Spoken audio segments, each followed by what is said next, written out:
Le Grand Matin Sud Radio, 7h-9h, Patrick Roger. Il est 8h46 sur Sud Radio. Est-ce qu'il va y avoir ou non l'utilisation du 49.3 ? Jusqu'à 14h59, Emmanuel Macron peut en décider, ce que nous disait Françoise Degois ce matin dans sa chronique qui est avec nous, Elisabeth Lévy. Et vous, qu'est-ce que vous en pensez ? 0826 300 300, c'est François dans les Yvelines qui est avec nous au 0826 300 300. Bonjour François. Bonjour François. Bonjour Patrick, bonjour Elisabeth, bonjour Françoise. Bonjour Oui. François. Bon, qu'est-ce que vous en pensez, vous ? Moi je pense que le gouvernement va être obligé d'invoquer le 49.3. Donc on est d'accord sur les circonstances d'invocation du 49.3 qui sont pas légitimes, parce que je rappelle juste que le 49.3 c'est quand même pour des projets de loi qui sont indispensables. C'est quand même, donc on va pas dire que la réforme des retraites est indispensable, mais bref. Pourquoi je dis ça ? Parce que le gouvernement est incertain, il a de faire passer cette loi par le vote, puisque on a bien vu qu'il a fait du marchandage auprès des Républicains en promettant des petites faveurs aux différents élus. Mais il ne faut pas oublier que ces élus, ils ont une vie aussi dans leur circonscription. Quelle serait la position d'un élu qui aurait accepté finalement de voter une loi pour laquelle il est contre, sous forme de marchandage ? Et je pense que le gouvernement, il ne va pas prendre de risque, parce qu'il sait très bien que si jamais il y a un risque de dissolution, là c'est tous les LR qui vont entre guillemets vouloir sauver leur siège et refuser de voter la motion de censure. Donc je pense qu'on va passer par là.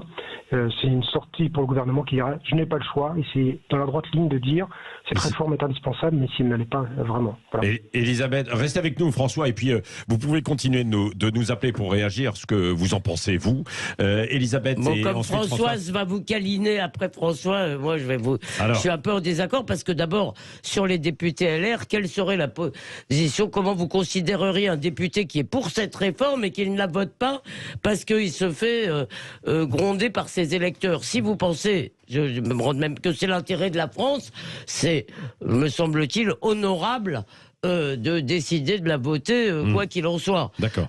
Et deuxièmement, alors là, je trouve que Patrick est un peu dur de nous demander des prédictions qui peuvent être démenties. Bien sûr, mais moi, sûr. je ne crois pas. Moi, contrairement à François, je ne crois pas qu'on ira au 49.3. J'ai écouté Françoise non plus. Contrairement à François. Ah, François. À François. Pas à Françoise. Écriture inclusive. J'allais dire que je suis d'accord avec Françoise, là, sur ce coup-là. Je crois qu'Emmanuel Macron est assez joueur, pas dans le sens rigolo, je veux dire, mais c'est un. Et je pense qu'il va pas aller au 49.3. Et je dois avouer, comme journaliste, ça c'est pas très bien de le dire, mais c'est quand même assez rare que nous vivions des moments avec autant d'incertitudes et de suspense en politique. Donc il y a un côté intéressant, excitant en tous les cas. C'est vrai. Moi, je suis pas certaine non plus qu'il ira au 49.3. Je ne suis pas certaine que ça passe cet après-midi. Et je pense qu'il évalue les risques, parce que le 49.3, c'est aussi une motion de censure qui peut être votée cette fois-ci. Donc ça veut dire le gouvernement qui tombe, donc entre deux inconvénients. Ou alors c'est une vaste partie de poker menteur, et Emmanuel Macron a déjà ses voix des LR. Il nous fait croire qu'il en a très peu d'avance pour essayer de construire la stature d'un président courageux. Il a quelques voix aussi qui lui manquaient au sein de son propre camp. Pas beaucoup, mais il est en train d'essayer de les convaincre. À l'heure où nous parlons, il est en train de les recevoir pour essayer de les convaincre. Moi, je pense vraiment que, contrairement à ce qu'on croit, Emmanuel Macron n'est pas un type courageux. Et que, c'est-à-dire il n'est pas courageux. Là, on nous construit l'image d'un président qui, malgré 3 voix, va aller au vote. Je pense que s'il va au vote, c'est qu'il sait qu'il a vraiment une large, comment dirais-je, de l'espace. Non, il n'est pas du tout courageux. C'est quelqu'un qui est large. Oui, ou 10 ou 15, c'est large. 10 ou 15, c'est large.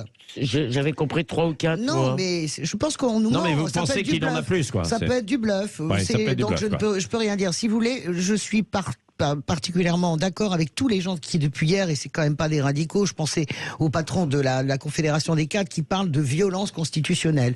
Moi, ce qui me frappe, et je suis d'accord avec Elisabeth, c'est très rare dans un moment politique de vivre un tel suspense, un final pareil, parce que en fait, nous ne savons rien, en réalité.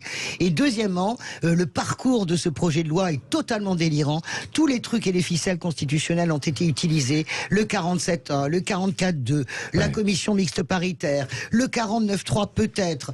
Si le vote est retoqué, le président peut passer la loi par les ordonnances. Donc, violence constitutionnelle, en clair. Bien sûr que c'est légal et constitutionnel, mais ça n'est pas démocratique. Ce que ça nous a montré, cette séquence... C'est pas démocratique. Non, ça n'est pas démocratique. Ce que nous montre cette séquence, c'est les pouvoirs délirants. J'attends le pouvoir. Non, c'est les pouvoirs délirants d'un président de la démocratique République. Moi, je suis pas d'accord. Je suis pas d'accord avec cette sorte d'épouvantail du 49-3.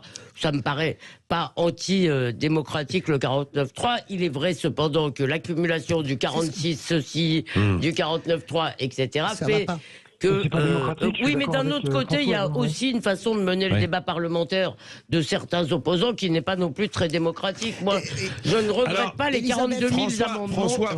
François, vous êtes d'accord plutôt avec Elisabeth ou François? Il est Françoise. Oui, bien sûr.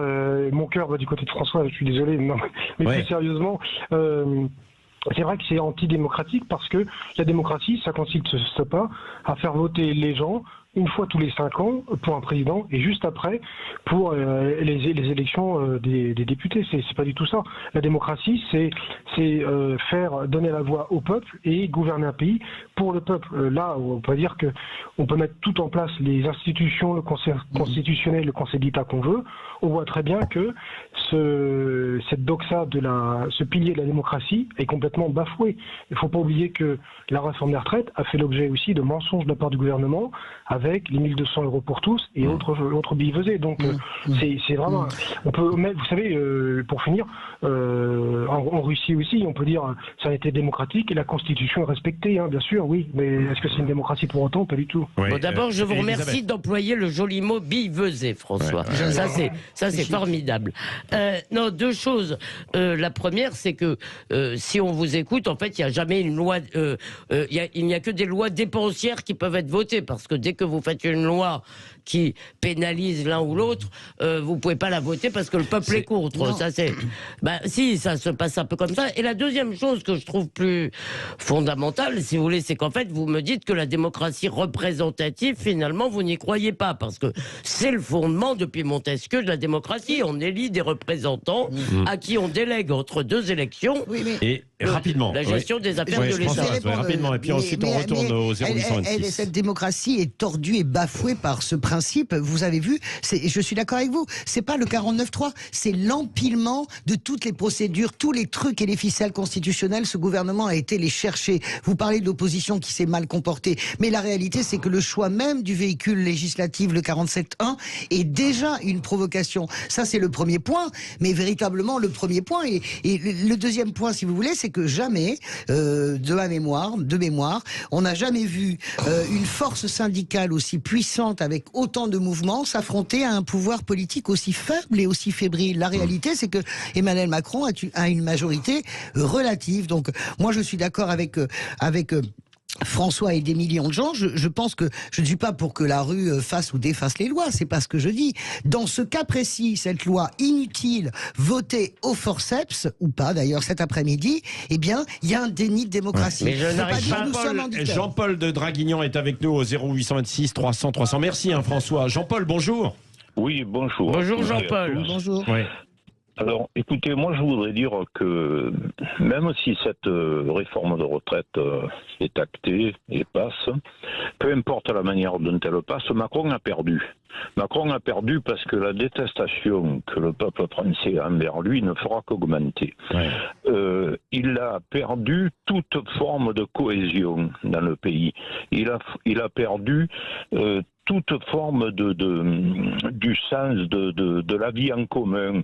Il n'a créé tout au long de ses mandats successifs que des divisions. Voilà, moi je ne veux pas avoir à travailler 2 ans de plus, que les gens qui ont travaillé toute leur vie aient à travailler 2 ans de plus. Je trouve cela scandaleux et je trouve l'attitude des LR assez méprisable et je pense que contrairement à ce que dit Madame Lévy, il ferait bien d'écouter leurs électeurs. Parce que le jour où ils n'auront plus d'électeurs, ils vont tout perdre. Déjà, ils n'en ont plus beaucoup. Et leur voix, excusez-moi Madame Lévy, leur voix ne sera plus portée par personne.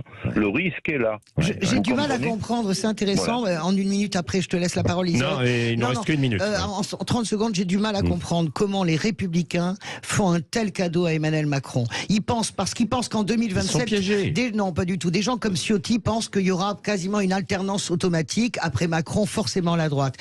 Aurélien Pradié, pour moi, est le seul qui a compris qu'il ne peut y avoir de salut que dans l'affrontement. Faire un tel cadeau à Macron aujourd'hui, c'est dingue. Allez, pardonnez-moi, mais moi je comprends que les Républicains qui avaient mis cette réforme à leur programme aient quand même un problème pour se déjuger. Si vous voulez, vous ne pouvez pas simplement, s'ils avaient, on leur aurait reproché, s'ils n'avaient pas choisi cette option, on leur aurait dit vous êtes vraiment des politiciens, vous faites ça en fonction de vos intérêts, vous n'avez aucune. On verra cet après-midi sur les coups de 15h. Sur les coups de 15h, non, dans un instant. Vous nous censurez, vous aussi, il n'y a rien de démocratique dans cette émission. C'est le 49.5.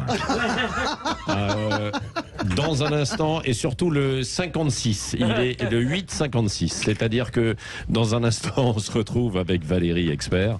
Évidemment, mettez-vous d'accord. Vous pensez qu'aux chiffres. Oui, voilà. Ensuite, Jean-Jacques Bourdin, bien sûr, et tous ses invités. Philippe David, qui est sur le pont ce midi, les vraies voix ce soir aussi. Bien sûr, allez, passez une bonne journée.